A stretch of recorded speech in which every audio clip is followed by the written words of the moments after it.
মুষ্টিবদ্ধ করো, সমাজ থেকে সকল বৈষম্যের কবর রচনা করবার শপথ নাও। হে হতাশাগ্রস্ত জাতি, আসো আল কোরআনের কাছে, আমরা তোমাদেরকে মুক্তির বার্তা শোনাই, আমরা তোমাদেরকে সান্ত্বনার বাণী শোনাবো।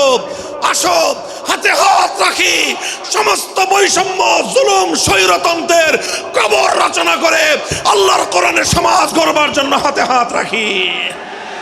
যদি ইনসাফ কায়েম না করা যায়, ইসলাম অনুসরণ করা যায় না, যদি বেইনসাফের বিরুদ্ধে লড়াই না করতে পারো, মিথ্যে মুসলমানিত্বের দাবি ত্যাগ করো। তুমি যদি ইনসাফের জন্য যুদ্ধ করতে না পারো, তুমি যদি বৈষম্যের বিরুদ্ধে লড়াই করার হিম্মত না রাখো, মুসলমানের মিথ্যা দাবি করা ভণ্ডামি ছাড়া কিছুই নয়। আর সর্বোপরি যদি একটি বৈষম্যহীন সমাজ গড়বার জন্য শাহাদাতের রক্ত দিতে হয়, আবু সাঈদদের মতো বৈষম্যের বিরুদ্ধে বুক পেতে দিয়ে জীবন দেওয়ার জন্য শপথ নিতে হবে। কোরআনে পাকের এক একটা আয়াত, কোরআনের এক একটা বিধান আল্লাহর জমিনে বাস্তবায়ন করার জন্য আমাদের জীবন যৌবনের বাজি লাগায় দিতে হবে, বাজি লাগায় দিতে হবে ইনশাআল্লাহ। ইনসাফ কায়েম করতে গিয়ে ছুরি যদি নিজের সন্তানের হাতের উপর দিয়ে যায়, সে হাত স্তব্ধ হয়ে যাবে না, সে হাত থমকে দাঁড়াতে পারবে না। যেখান দিয়ে ইনসাফ যাবে সেখান দিয়ে ইনসাফকে চালিয়ে দিতে হবে। এই সমাজ, এই জমিন এখন বিপ্লবী চায়। সে বিপ্লব আব্রাহাম লিঙ্কনের আদর্শের বিপ্লব নয়, সে বিপ্লব কার্ল মার্কস, মাও সেতুং আর লেনিনদের বিপ্লব নয়। বাংলার মাটি আরেকটা বিপ্লব দেখতে চায়, সে বিপ্লব হবে আল কোরআনের বিপ্লব, সে বিপ্লব হবে ইসলামী সমাজ গঠনের বিপ্লব। সেই বিপ্লবের জন্য 2000 যুবক নয়, যদি 2 লক্ষ যুবকের তাজা বুকের শাহাদাতের রক্তের প্রয়োজন হয়, সে রক্ত দেওয়ার জন্য শহীদ ঈদগাহে কারা কারা জমায়েত হবে, কারা কারা জমায়েত হবে। হ্যাঁ, এটা শুধু কথার কথা না, শপথ। এটা কথার কথা না, শপথ। এটা অঙ্গীকার। কার সাথে? কার সাথে? যেই অপরাধ করে মন্ত্রীর দুলাভাই ছাড়া পেয়েছে, যেই অপরাধ করার পরে এমপির শালার শাস্তি হয় নাই, যেই অপরাধ করার পরে শিল্পপতির বিচার হয় নাই, যেই অপরাধ করার কারণে রাজনৈতিক নেতার কোনো বিচার হয় নাই, একই অপরাধ দুর্বল, গরিব, অসহায় মানুষ করার পরে তার উপর আইনের শাসন 100 ভাগের জায়গায় 200 ভাগ বাস্তবায়ন করা হয়। আল্লাহ নবী বলেছেন, পৃথিবীতে ইসলাম এসেছে শুধুমাত্র ইবাদত, নামাজ, রোজার, হজ, যাকাতের বিধান বাস্তবায়নের জন্য নয়। ইসলাম দুনিয়াতে আগমন করেছে, তার আগমনের অন্যতম উদ্দেশ্য হলো সমস্ত বৈষম্য দূর করে, জুলুম আর বেইনসাফি দূর করে বিশ্ব সভ্যতায় ন্যায় এবং ইনসাফ কায়েম করা।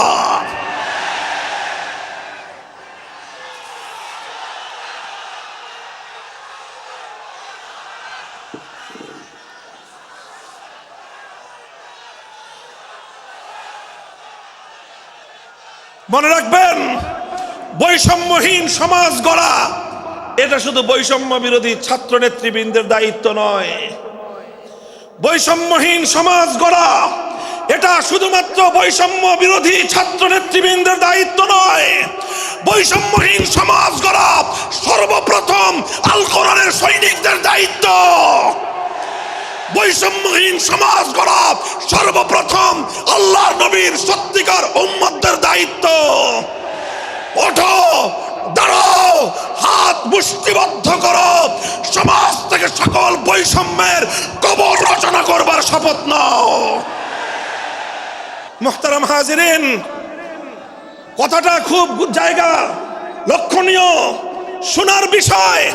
যারা একটা বৈষম্যহীন সমাজ দেখতে চাও, যারা জুলুম এবং অত্যাচারে অতিষ্ঠ হয়ে গিয়েছ, যাদের জীবনকে এই ধরনের অন্যায়, অবিচার, জুলুম, শোষণ, স্বৈরতন্ত্র যাদের অন্তর হৃদয়কে জ্বালিয়ে পুড়িয়ে ছারখার করে দিয়েছে, হে হতাশাগ্রস্ত জাতি, আসো আল কোরআনের কাছে, আমরা তোমাদেরকে মুক্তির বার্তা শোনাই, আমরা তোমাদেরকে সান্ত্বনার বাণী শোনাবো। আসো হাতে হাত রাখি, সমস্ত বৈষম্য, জুলুম, স্বৈরতন্ত্রের কবর রচনা করে আল্লাহর কোরআনের সমাজ গড়বার জন্য হাতে হাত রাখি। দেখেন, আল্লাহ পাক রব্বুল আলামিন যুগে যুগে যত নবী রাসূল প্রেরণ করেছেন, যুগে যুগে যত আসমানি কিতাব আল্লাহর পক্ষ থেকে অবতীর্ণ হয়েছে, কেন হয়েছে? শুধুমাত্র মুসল্লিদের সমাজ গড়বার জন্য নয়, শুধুমাত্র রোজাদার সমাজ গড়ার জন্য নয়, অবশ্যই কোরআন এবং কিতাব নাজিল হয়েছে নামাজের জন্য, অবশ্যই কোরআন এবং কিতাব নাজিল হয়েছে রোজা, হজ, যাকাত সহ আল্লাহ পাকের যাবতীয় বিধান সমাজে বাস্তবায়ন করার জন্য। তবে একমাত্র এটাই উদ্দেশ্য নয়, বরং সমস্ত কিতাব, সমস্ত নবী রাসূল দুনিয়াতে আগমন করার অন্যতম একটা মৌলিক লক্ষ্য। কোরআনে পাকের সূরাতুল হাদীদ থেকে তেলাওয়াত করেন, অর্থ বুঝেন, মর্ম বুঝার চেষ্টা করেন। লাকাদ আরসালনা রুসুলানা বিল বায়িনাতি ওয়াল হুদা ওয়া আনজালনা মাআহুমুল কিতাবা ওয়াল মিজান লিয়াকুমান নাসু বিল কিসত। আল্লাহ কোরআন বলছে যে আমি নবী রাসূল পাঠিয়েছি, আসমান থেকে যুগে যুগে কিতাব নাজিল করেছি। এই সব কিছুর অন্যতম একটা উদ্দেশ্য হলো লিয়াকুমান নাসু বিল কিসতি। কোরআন নাজিলের উদ্দেশ্য, নবী প্রেরণের উদ্দেশ্য, শরীয়ত প্রেরণের উদ্দেশ্য, ধর্ম প্রেরণের উদ্দেশ্য হলো, অন্যতম উদ্দেশ্য হলো লিয়াকুমান নাসু বিল কিসতি। মানব সমাজ থেকে অন্যায়, অবিচার, জুলুম, শোষণ দূরীভূত করে ন্যায় এবং ইনসাফ কায়েম করা, এটাই হলো ইসলামের অন্যতম মৌলিক লক্ষ্য। যদি ইনসাফ কায়েম না করা যায়, ইসলাম অনুসরণ করা যায় না। যদি বেইনসাফের বিরুদ্ধে লড়াই না করতে পারো, মিথ্যে মুসলমানিত্বের দাবি ত্যাগ করো। তুমি যদি ইনসাফের জন্য যুদ্ধ করতে না পারো, তুমি যদি বৈষম্যের বিরুদ্ধে লড়াই করার হিম্মত না রাখো, মুসলমানের মিথ্যা দাবি করা ভণ্ডামি ছাড়া কিছুই নয়।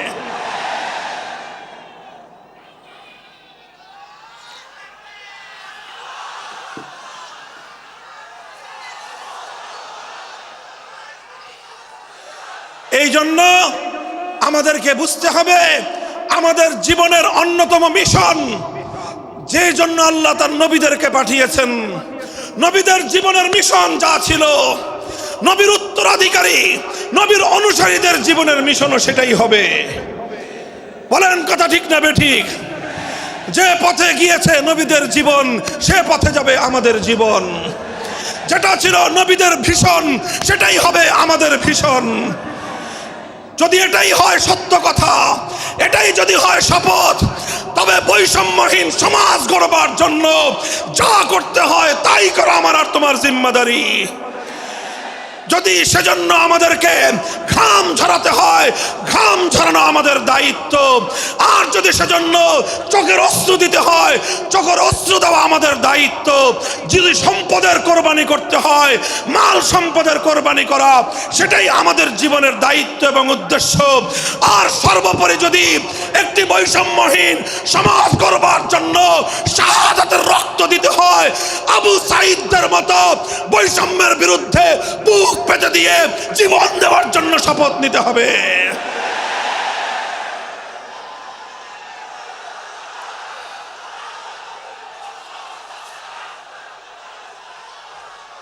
এই প্রস্তুত থাকবেন তো ইনশাআল্লাহ? আল্লাহর নবী বললেন এই বৈষম্য চলবে না, এই বৈষম্য জাহিলিয়াত, এই বৈষম্য মূর্খতা। সমাজের মধ্যে নিজের দলের লোক অন্যায় করলে পাগার পার, বিরোধী দলের লোক অন্যায় করলে আইনের শাসনে 100 ভাগের জায়গায় 200 ভাগ। নিজেরা অপরাধ করলে সেই অপরাধীকে ছাড়িয়ে নেওয়ার জন্য সমস্ত আয়োজন। বিপক্ষ মতের লোকজন অপরাধ না করা সত্ত্বেও তাদেরকে কেচোর মতো মাটির গর্ত থেকে ধরে এনে তাদেরকে বিচারের মুখোমুখি দাঁড় করানো, অন্যায়ভাবে তাদের জীবন থেকে তাদের যৌবনের সময়গুলো কেড়ে নেওয়া, বছরের পর বছর অন্ধকার কারা প্রকোষ্ঠে তাদেরকে বন্দি করে রাখা। এই জুলুম এবং অন্যায়ের অবসান যদি না ঘটাতে পারো, পুরুষ এবং যুবক মানুষ হিসেবে আল্লাহর কাছে জবাবদিহিতার সুযোগ থাকবে না। কাজেই তাফসীরুল কোরআন শুধুমাত্র কোরআনের তেলাওয়াতের জন্য নয়, তাফসীরুল কোরআন শুধু আল্লাহর কোরআনের মর্ম বোঝানোর জন্য নয়, আল্লাহর কোরআন তেলাওয়াত করতে হবে, মর্ম বুঝতে হবে, আর তালিমে হিকমতের কর্মসূচির অধীনে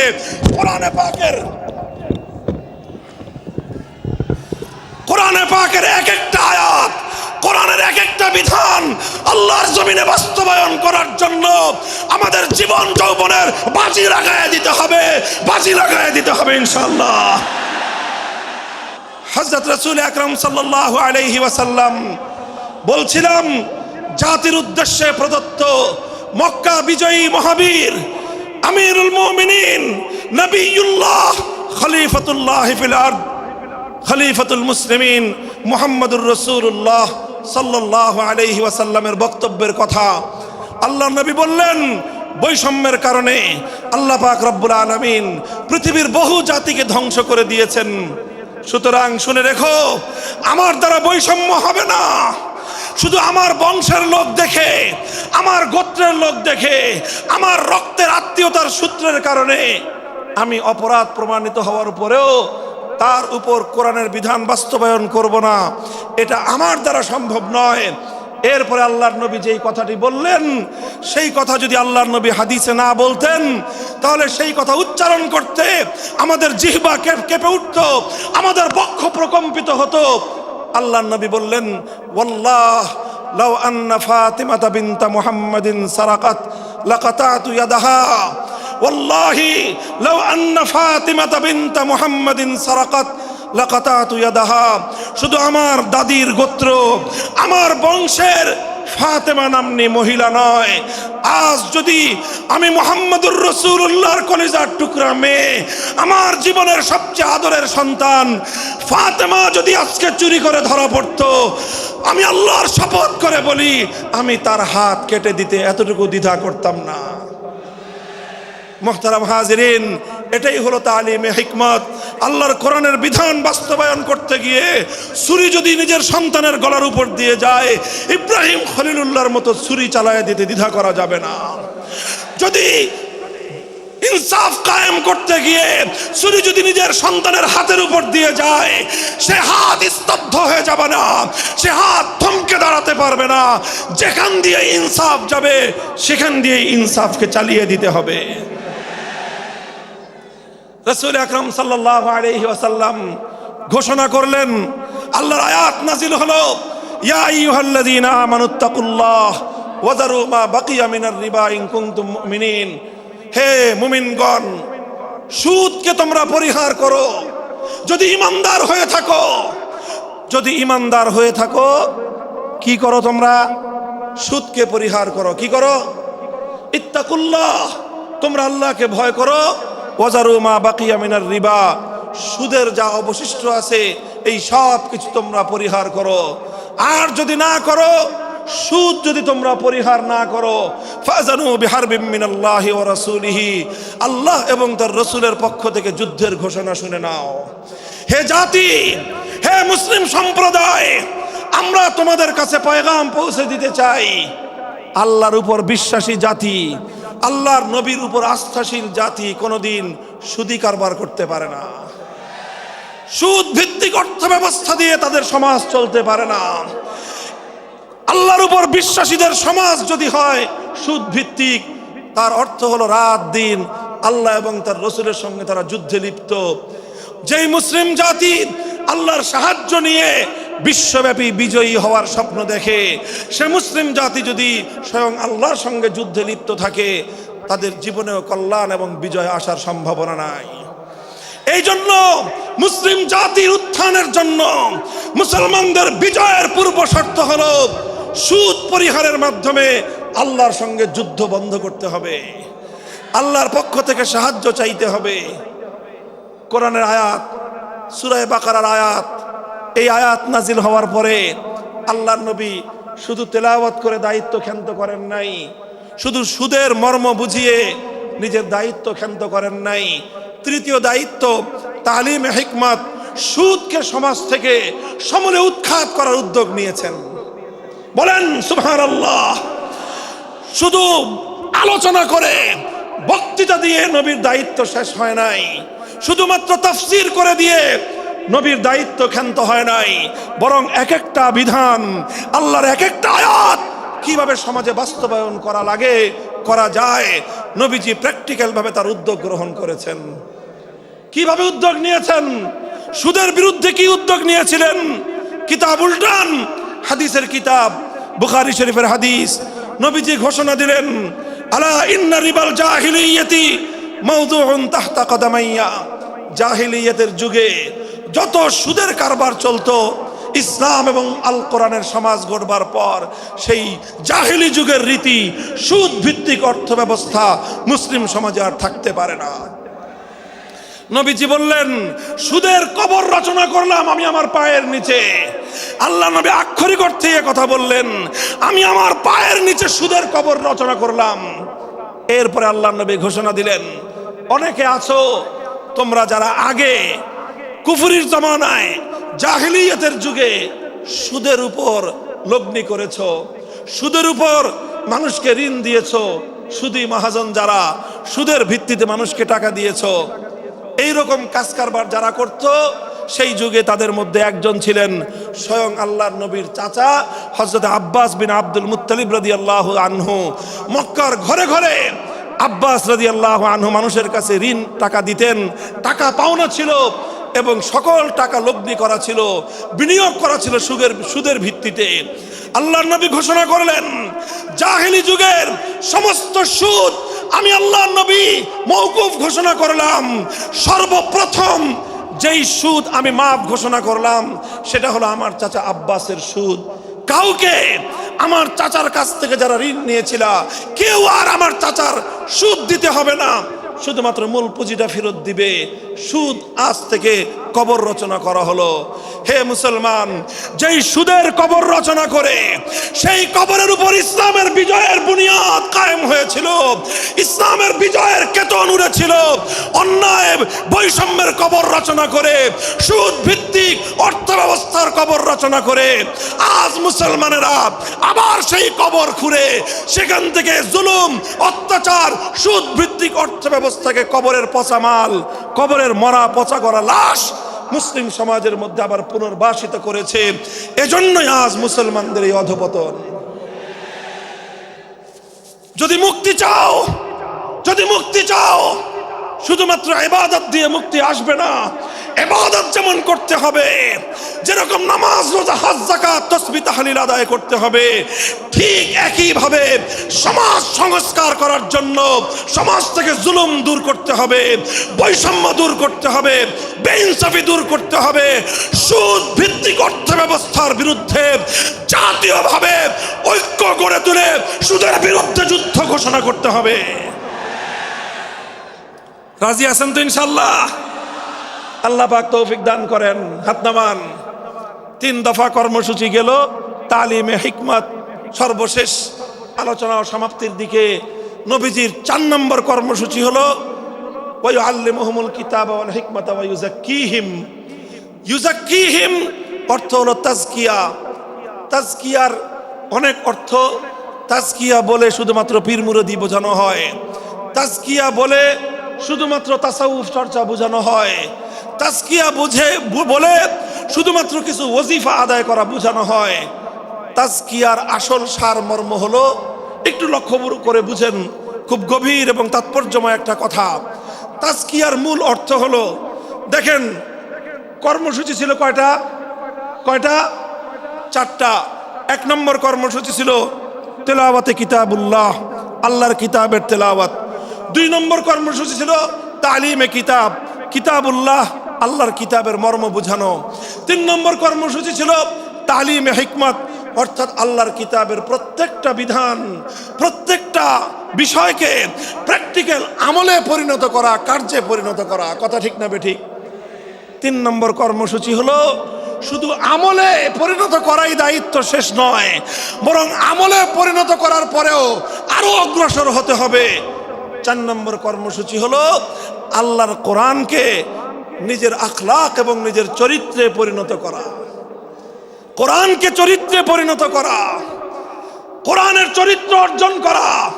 কোরআন যে আখলাকের কথা বলেছে, কোরআন যেই চরিত্রের কথা বলেছে, সেই কোরআনই চরিত্র যখন একজন মানুষ গঠন করতে পারে, এটাকেই বলা হয় তাজকিয়া, এটার নামই হলো তাসাউফ।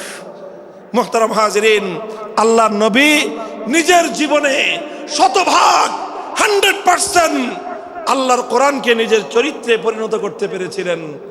এই জন্য যদি কেউ জিজ্ঞাসা করে আল্লাহর নবীর সিরাত কি, নবীর জীবনীটা কি বলেন তো, সবচেয়ে সংক্ষিপ্ত অথচ সবচেয়ে পূর্ণাঙ্গ জবাব হলো, কি বললাম, সবচেয়ে সংক্ষিপ্ত অথচ সবচেয়ে পূর্ণাঙ্গ।